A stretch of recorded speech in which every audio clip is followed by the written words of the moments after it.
Welcome to Complete BS, the official podcast of couch coaches everywhere. Not just football. It's every sport that ruins your parlay, wrecks your fantasy week, and still brings you back for more. Buzzer beaters, blown leads, and brackets and flames. Yeah, we're all over it. Unfiltered takes, armchair analysis, and enough bold opinions to fill a playbook. Hosted by Brien Schmauch, sports junkie, the Saban of stats, and your official voice of I could coach better than that. Let's go. Welcome, Couch Coach Nation. This is Complete BS. Joining me today is Zach Barnett, national columnist for FootballScoop.com. You can find him on X at Zach_Barnett. If you're not checking out FootballScoop.com, I highly recommend it. Get in there, take a read. Yesterday, Zach posted a great article about Jim Knowles and Penn State. Really enjoyed it. Thanks for coming on. Hey, thank you for having me. Appreciate the kind words. Absolutely. So can you tell everybody a little bit about Football Scoop if they haven't been to the site, and then how you got into this business with them? Oh, that's a good question. So Football Scoop has been around since 1999. It was started by, he was a GA at TCU at the time named Keith Allen. And so he was just in a position where he was like, well, I'm calling every school I can to see if they have any full-time jobs. And every other person in my position that has my job is doing the same thing. There's this internet thing. Why don't I just make it a website? And that way every GA looking for a job has one central hub to do that. So he ran Football Scoop for 8 years. And then in 2007, ended up getting a small college head coaching job in Kansas. My boss now, Scott Roussel, was in the business world looking to make a life change, bought the website, and continues to own it to this day. I have worked at Football Scoop since 2012. I was working for the National Football Foundation and was looking to do something different. And Football Scoop said that they were looking to hire. 13 years later, here we are. And it's not just a job board for those looking for coaches. There's a ton of content down there and news about college football, specifically around the coaching ranks. One of my favorite things that you guys do is in December, when the coaching carousel gets spinning, is nuclear winter. I'm going to go ahead and put out the disclaimer that Zach always does. This is just for fun. This is not serious. This is not anything that we're calling for jobs. We're saying this is going to happen. We've got any inside information that this particular school is going after this coach. It's just a fun exercise that they do. But I love how they get everything spinning and put it out into the atmosphere. Well, I appreciate you saying that. And it's funny because that idea was actually Scott's. He's like, hey, why don't you do this? Give it a spin. It has had a reaction unlike anything I've ever written. And the good and bad of it for me was that, in my opinion, the first one ended perfectly. And the next November rolled around, Scott was like, we got to do nuclear winter again. And I was like, but there's no way I'm ever going to be able to top the first one. He was like, I don't care. Do it again. Thankfully, it has loyal readership and people look forward to it every year, which I'm grateful for. But at the same time, every year I write it, I want to crawl in a hole because I know I'll never be able to top myself. So it's trying to keep it as close to reality as plausibly to be believed. But at the same time, you want to be creative and have some fun with it. So you're constantly trying to top yourself. And I feel like I never do, but people still enjoy it. So I'm grateful for that. With that in mind, when we talk about different previews with the college football season, we like to talk about coaches on the hot seat. And for me, what that means is we're not calling for anybody's job or saying anybody needs to make a move. That's not our decision, but we are looking at coaches that need to win this year. Otherwise, their fan base is going to be a little bit excitable. Their athletic directors and boosters might be looking at them. So we're going to talk coaches on the hot seat with that in mind. Again, not calling for anybody's job, just things that might get a little bit warm if they don't win some more games this year. And Zach, if you'll kick us off with the ACC, what are you seeing there? I think Tony Elliott at Virginia, he was a guy that was hot assistant for Dabo when in Clemson's dynasty years. Obviously, he had equity in what they built, if such a thing really existed, and had his pick of jobs and chose Virginia. And I think he's represented them in a way. Everyone that knows Tony Elliott loves Tony Elliott. But at the same time, he's gone 3-7, 3-9, 5-7. And obviously, the end of the first season, they only played 10 games because you had 4 players murdered. Tony Elliott, the person, led them through that time as best as he possibly could. But then last year came back at 3-9. They did improve this season, but Virginia, they were to have a 4th straight losing season. That's typically when you start to ask some questions. And then you look at Brent Pry at Virginia Tech as well. He's also going into year 4. Virginia Tech, obviously they're a program that dominated the Big East and the ACC for a time. Virginia Tech's advantages that they had in the late 90s, 2000s, early 2010, those are largely gone. They simply don't have the money that a lot of these other programs do. So Brent Pry's gone 3-8, 7-6, 6-7. So he has another season like that.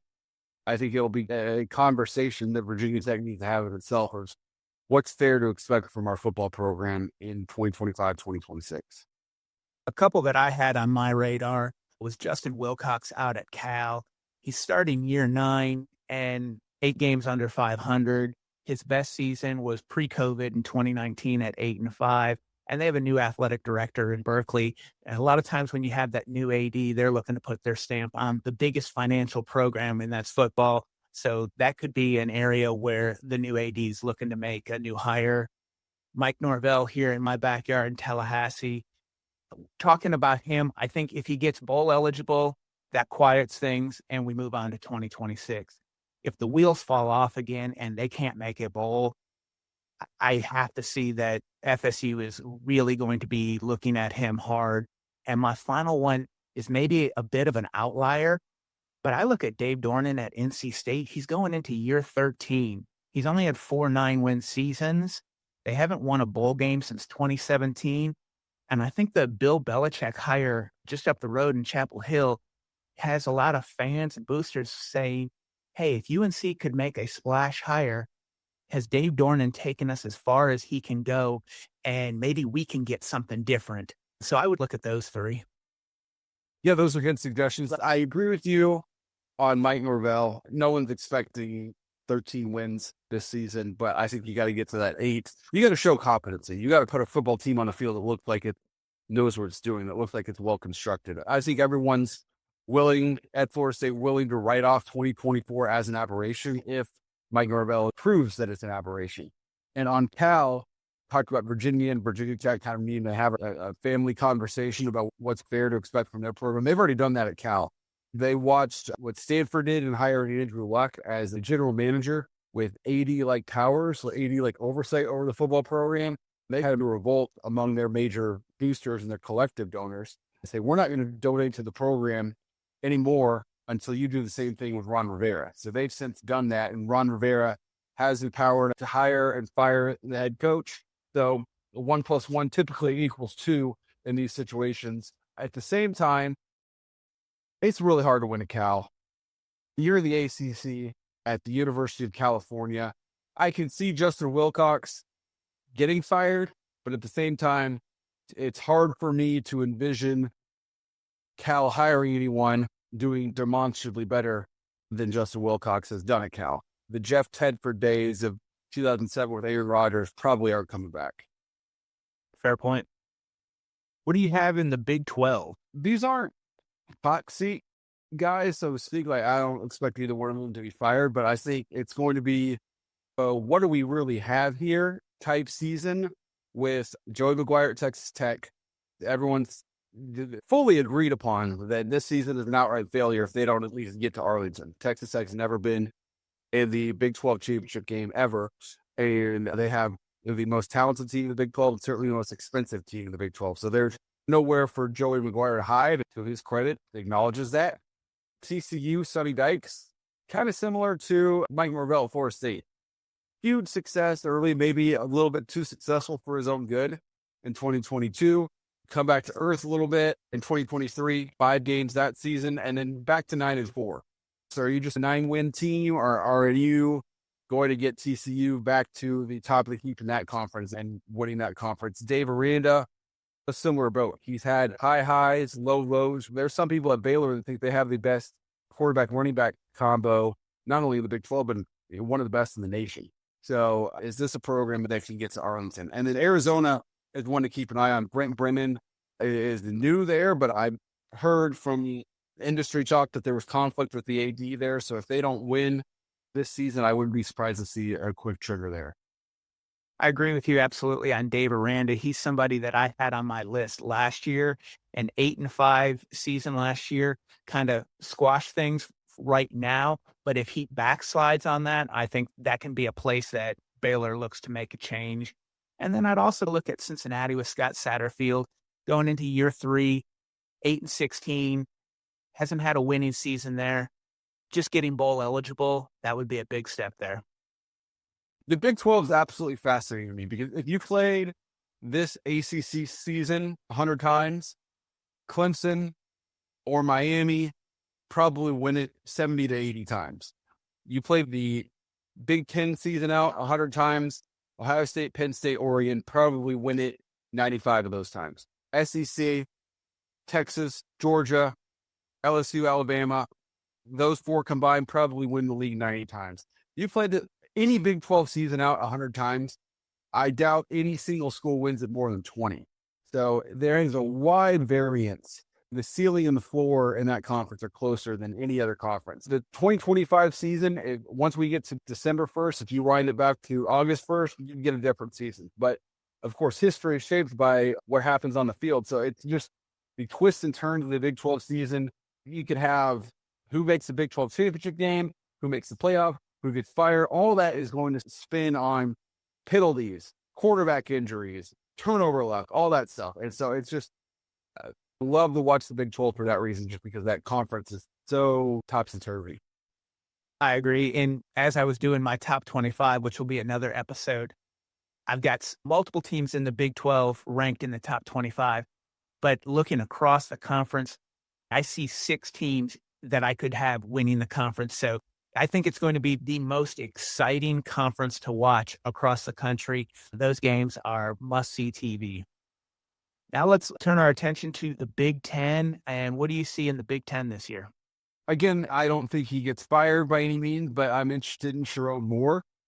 Obviously, last season was a year 0 for him coming off the national championship. First-year head coach, did himself tremendous favors by beating Ohio State, beating Alabama to end the year. He has a first-year quarterback in Bryce Underwood. They go to Oklahoma week 2. I don't know what the spread is, but I don't expect them to win that game. So you see the line of what's fair to expect from someone who's still, I don't think Sharon Moore isn't even 40 years old yet, second year as head coach, first-year quarterback, 5-star quarterback in Bryce Underwood. But at the same time, you won the Big Ten 3 years in a row under Jim Harbaugh. You beat Ohio State 3 years in a row under Jim Harbaugh, obviously in a tremendous upset, but you beat Ohio State. So how long is Michigan going to tolerate being one level below the absolute elite? I don't think anyone expects them to be there in year 2, but I think if they're 6-6, 7-5, I think they'd say that's a tremendous disappointment. So I think one that's just interesting to watch from that regard. You have a lot of new coaches in the Big Ten. I don't think Matt Rule's in any danger. Deshaun Foster, year 2. Jed Fish, year 2 at Washington, I don't think is any danger. Lincoln Riley is the obvious one, but can USC afford to fire him? The pattern with Lincoln Riley has been at Oklahoma. His 2017 team easily could have won the national championship. 2018 team was a step below. 2019 team was a little bit worse. 2020 team was a little bit worse, but still managed to win the Big 12. 2021 team didn't make the Big 12 championship game. USC almost made the playoff in 2022. Took a big step back in 2023. Took another step back last season, 2024. And now you go into 2025. They've invested a lot in the program. I think USC's in that range where a lot of schools are, where it's like, well, it's cheaper to give our struggling head coach more resources on the terms of NIL, staff hire, stuff like that. It's cheaper to invest fully in him more than it is to fire him. So I don't have Lincoln Riley's contract in front of me. It's locked away with key because it's a private institution. But I know it would be very expensive to fire him. So if they struggle again this season, I think they're just going to continue to double down on him until they get deeper into that contract. Okay. One of the notes I had on Lincoln Riley is also with a new athletic director there. I always look at those coaches that don't have the wins. Their win-loss record is close to or below the 500 mark. And then they add in a new athletic director that wasn't the guy or girl who hired them. And that, to me, sends up a red flag that you might be in trouble. One of those for me with a new AD is at Maryland, Mike Locksley. He entering year 7, he's upside down with his record and went 4-8 last year. I think a lot of his success is going to be tied to their true freshman quarterback, Malik Washington, and his development. If they show progress and Washington's coming along this year and he can sell to the AD, hey, we're building something here, this is our guy, then he gets another year. If Maryland really struggles this year and there doesn't seem to be a whole lot of development from the quarterback, I think he could be in trouble there. Yeah, I know at Maryland, they really like Mike Locksley. He's a really good recruiter, specifically a really good recruiter for Maryland. Played at Towson from DC. He knows more people in the DMV area than probably any other human being in football, for being honest with you. He admitted at Big Ten Media Days that he lost the locker room, was trying in real time to figure out how to manage a payroll, which no college coach signed up to do, but has obviously been thrust upon them. And he didn't do a good job of it. He said, if I had to put my desk in the locker room, I'll do that. So if he gets back to that 6-win territory, I think they'd be willing to keep him on. If it's 4 wins again, then yeah, I think they'd have to have a serious conversation about the trajectory of the program. Now where every football coach wants to get because of the money of the coaching salaries, but the pressure goes up and through the roof, the SEC.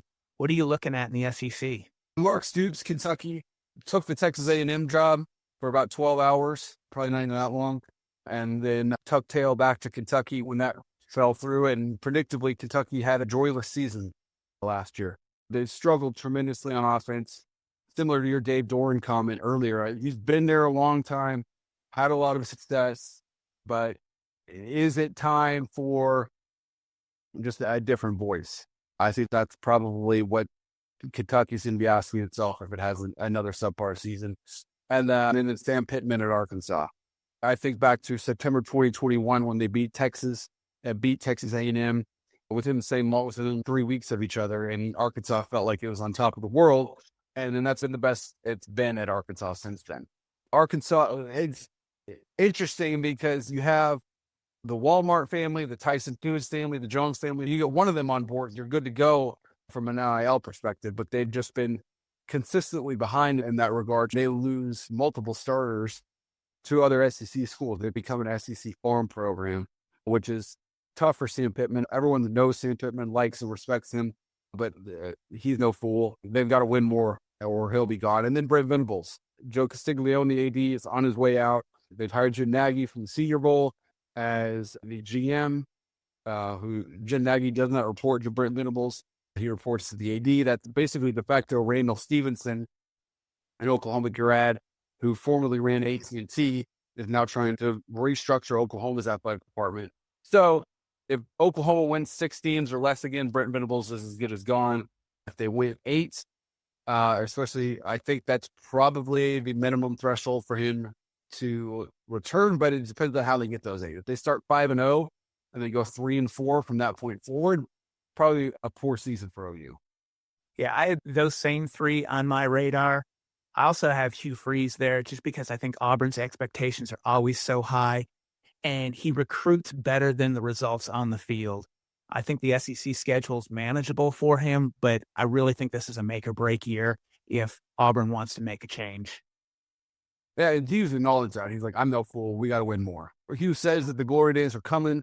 No one expects Auburn to play the SEC championship game this season. They've got to do better than they've done in the past. I think you brought in Jackson Arnold from Oklahoma, who was benched from his job at OU, and you're taking him on as a reclamation project. Auburn should have won 7, 8, even 9 games last season, but quarterback play brought them down. So if they can hold on to the football better than they did last year, then they will win 8, 9 games. But Jackson Arnold got dismissed at Oklahoma because he turned the ball over too much. So if Hugh Freeze turns it around at Auburn this year, he's going to have to really earn his paycheck in terms of quarterback coaching. And one other that I would throw out there, and I don't think anything is happening this offseason, and I never would have put him even on the radar last year because he made the playoff, is Josh Heupel at Tennessee. And the only reason I would consider him as somebody to look for next year is his roster management, his NIL handling with the Nico situation in the offseason, Recently, they just had another player that said he's going to hop in the portal and has some NIL issues. He's got to figure out that piece of it. It's not coaching. It's the roster management. It's the NIL collective side of things and paying out your roster. If he has another offseason like he had this offseason, I think then the AD is really going to be looking at him thinking, is this the right person to manage our program aside from the X's and O's? Josh Heupel safe at Tennessee. I don't think anyone at Tennessee puts that on him. They brought in Nico for what is reported 3 years, up to $8 million. That's an institutional decision. That's not a Josh Heupel decision. That's you get all the stakeholders in the room and say, all right, we're going to go do this, and we're going to blaze a trail here by offering this kid this amount of money and making this level of commitment to him. And so that blowing up in their faces, I think everyone at Tennessee is putting that on Nico and his representation other than Josh Heupel. And I think probably the way that played out probably played in Josh Heupel's favor and not bowing to their demands and saying, all right, if you need more, then go somewhere else. I think Tennessee probably takes a step back this year. 7-8 is probably better than 6, obviously, but I don't think Tennessee is expected to make the playoff. And Tennessee's been through it. You go from the end of the Phil Fulmer era to where they are now. They've seen the consequences of instability, and I don't think they're going to rush to bring a new head coach and bite that instability if they don't absolutely have to. And then the AD, Danny White, hired Josh Heupel at UCF and then brought him with him to Tennessee. So those two, I think it would take a lot for Danny White to fire Josh Heupel. We talked about the Power Four. Do you have a coach or two in the group of 5 that could be having their seat get a little bit warm? Yeah, my mind immediately goes to Trent Dilfer, UAB. If you're an AD and you lose conventionally, people look at the head coach. If you're an AD and you lose unconventionally, then people look at the AD. And you look at Trent Dilfer, obviously, Deion Sanders-like background, and getting a FBS head coaching job was an NFL player. Not breaking any news there. You're the school that struggles to create its own identity separate from the University of Alabama, and they want to get people that are proud to be UAB Blazers and not just stepping there on their way to somewhere else. And Trent Dilfer's made some comments, inviting his grandkid to sit with him at a post-game press conference. Well, it's not like this is Alabama.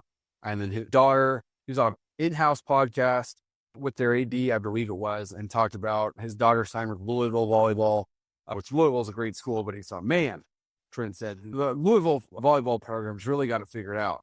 And then he said, well, our volleyball program's pretty good too. So he's played into exactly what UAB doesn't want to be. And then you add he's 7-17. And so if he is sub 500 after this season, I would be very surprised if he's back for a 4th season. I think the stakeholders at UAB would say, all right, we've had enough of this. Go get us someone who wants to be the head coach at UAB, who's come to his path in a traditional way. If we have all of these coaching changes, who are some group of 5 coaches that maybe people don't know about that maybe they're due for a bigger job and move up to that P4 level? The real answer is a lot. I'm going to shout out 2 guys that I've followed their careers when they were at the Division III NAIA level that are now FBS head coaches that I've been aware of these guys for 10 years, and I'm glad to see them at this level. I think the sky's the limit for them. That's Scotty Walden at UTEP. He was a 22-year-old offensive coordinator at Division III, East Texas Baptist, and led the country, led the entire NCAA in yardage at his first year there when most of his peers hadn't even graduated college. Been a head coach at Austin Peay, won there. Now he's at UTEP going into year 2. I think that's one of those programs that I wouldn't be surprised wins 8-9 games this year. It's a coach, a lot of energy on the recruiting trail. Wouldn't be surprised at all to see him move up to the Power 5 or Power 4 level at some point, probably not this year. And then Matt Drinkall at Central Michigan. I wrote about him when he was in the NAIA level at Kansas Wesleyan and was doing stuff that nobody was really doing in terms of explosiveness in the run game and the pass game. Now at Central Michigan, I think he's going to do a really good job there. That, again, I'd be surprised if he's a Power 4 head coach in 2026. But I'd also be surprised if he's not a Power 4 head coach by 2029, 2030. One of my favorite coaches in college football is Jason Candle at Toledo. He's entering year 10, 73-40, never had a losing season. And entering year 10, he's still only 45 years old. Every cycle, I think, why doesn't a Big Ten team come after him? So he's somebody that I think is due if he wants it. He may be completely happy and content there. You look at Boise State, Spencer Danielson. If you're at Boise State and you're winning, folks are going to start coming and looking at you. And he's only in year 2 at Tulane, but John Summerall, he had success at Troy. He's been successful in year 1 there at Tulane. I expect them to continue that.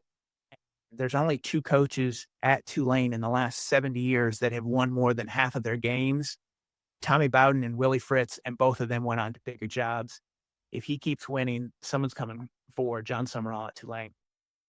Yeah, John Summerall would have almost been a too obvious answer for me because he's a hot name this past cycle in a different world, in a world where Bill Belichick doesn't exist. He's probably the head coach of North Carolina right now. That's another story.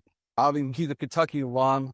So if Kentucky moves on from Mark Stoops, I'd be very surprised if they don't make a full court press at him. The interesting thing there would be, does he go home to his alma mater?